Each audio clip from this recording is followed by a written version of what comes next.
कि पायल लाल बाकी छुटा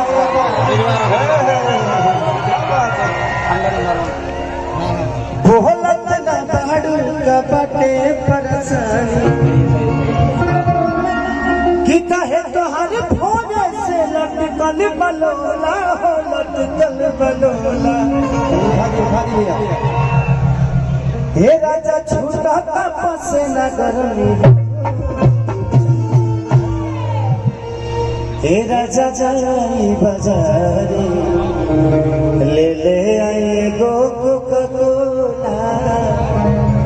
तो दिल से प्रणाम कि ये गाना मुझे लगता है कि 1 महीने में 200 मिलियन की डगार पे है।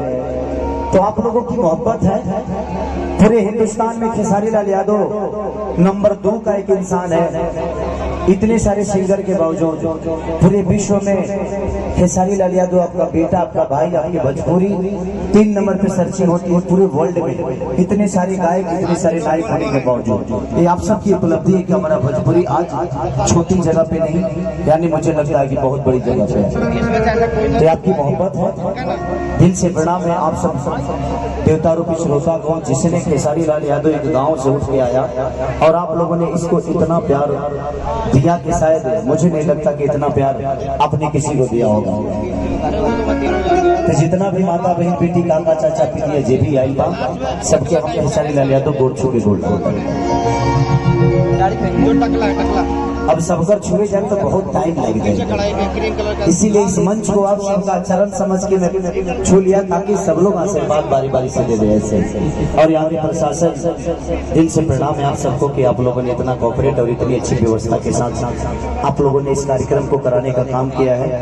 और हमारे जयप्रकाश वैसे और उनके हित रिश्तेदार मित्र जो भी है जिन्होंने इस कार्यक्रम में अपना योगदान दिया है, दिल से प्रणाम।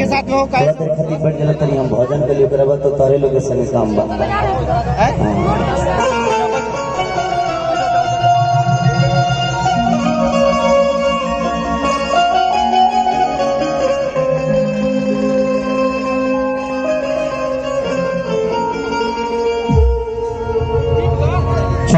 अगर हमें के गाना बजाना में कोनो प्रकार के त्रुटि या गलती हो जाओ तो बस अपना घर के बेटा जान के क्षमा करत। ऐसे जमने की कोशिश करेंगे वाले के हर वक्त हर समय अच्छा मनोरंजन करावे के। इसे हम 24 घंटा ना 72 घंटा खाली जागे थे।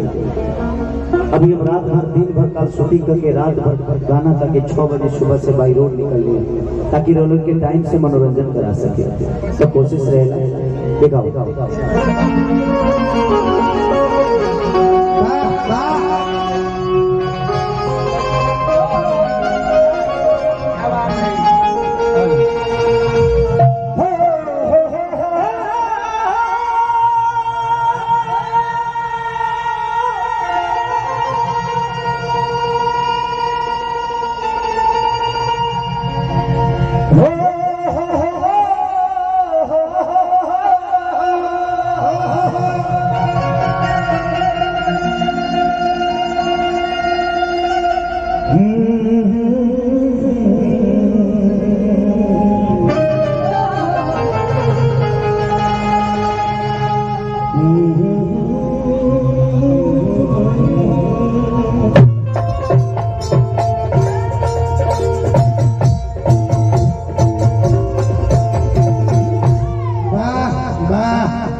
मंगल करना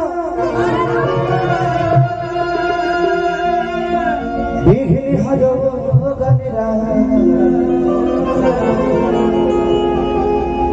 के दंत करी बड़ी बदना